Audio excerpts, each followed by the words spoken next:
നമസ്കാരം സുഹൃത്തുക്കളെ. ആസിഫ് അലിയെ നായകനാക്കി ജോഫിൻ ടി ചാക്കോ സംവിധാനം ചെയ്ത ഇൻവെസ്റ്റിഗേഷൻ ഡ്രാമ ചിത്രമാണ് രേഖാചിത്രം. മികച്ച പ്രതികരണമാണ് സിനിമയ്ക്ക് പ്രേക്ഷകരിൽ നിന്നും ലഭിക്കുന്നത്. സിനിമയുടെ അവസാനം പ്രിയപ്പെട്ട രേഖ പത്രോസിന് സ്നേഹപൂർവ്വം മമ്മൂട്ടി എന്നായിരുന്നു അദ്ദേഹം ഡബ്ബ് ചെയ്തിരുന്നത് എന്നും, എന്നാൽ മമ്മൂട്ടി എന്നതിന് പകരം മമ്മൂട്ടി ചേട്ടൻ എന്ന് ആക്കണമെന്നത് അദ്ദേഹത്തിന് സംഭാവനയായിരുന്നു എന്നും പറയുകയാണ് നടൻ ആസിഫ് അലി.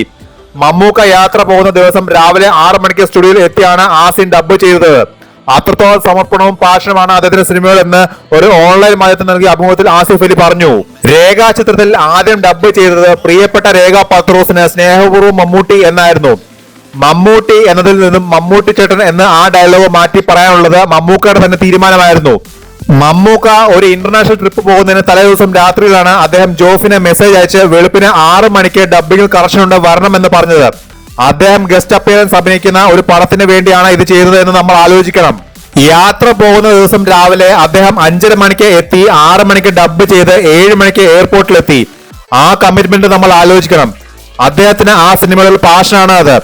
ഈ സിനിമ കഴിഞ്ഞിട്ട് അദ്ദേഹത്തെ കാണുമ്പോൾ എനിക്കുള്ള എക്സൈറ്റ്മെന്റ് ഇതായിരുന്നു, ആസിഫ് അലി പറഞ്ഞു. 2025 ആദ്യ ബ്ലോക്ക് ബസ്റ്റർ ഹിറ്റായി രേഖപ്പെടുത്തിയ രേഖാചിത്രം ആസിഫ് അലിയുടെ കരിയറിലെ തന്നെ ഏറ്റവും മികച്ച ബോക്സ് ഓഫീസ് ഇനീഷ്യലാണ്. Kavya films company, and mega media എന്നീ ബാനറുകളിൽ വേണു കുന്നപ്പള്ളിയാണ് രേഖാചിത്രം നിർമ്മിച്ചത്. ചിത്രത്തിൽ അനശ്വര രാജനും ഒരു പ്രധാന വേഷത്തിൽ എത്തുന്നുണ്ട്. ചിത്രത്തിനെ പ്രശംസിച്ച് നടി കീർത്തി സുരേഷ് പോസ്റ്റുമായി എത്തിയിരുന്നു. താൻ കണ്ടിട്ടുള്ളതിൽ വെച്ച് ഏറ്റവും മികച്ച തിരക്കഥയാണെന്നും ഓരോ വിശദാംശങ്ങളും അത്ഭുതപ്പെടുത്തിയെന്നും നടി കുറിച്ചു. ആസിഫ് അലി, അനശ്വര രാജൻ, ജോഫിൻ ടി ചാക്കോ, വേണു കുന്നപ്പള്ളി, ജോൺ മന്ത്രിക്കൽ, രാമു സുനിൽ, അപ്പു പ്രഭാകർ, ഷമീർ മുഹമ്മദ് തുടങ്ങിയവരെ കീർത്തി പ്രശംസിച്ചു.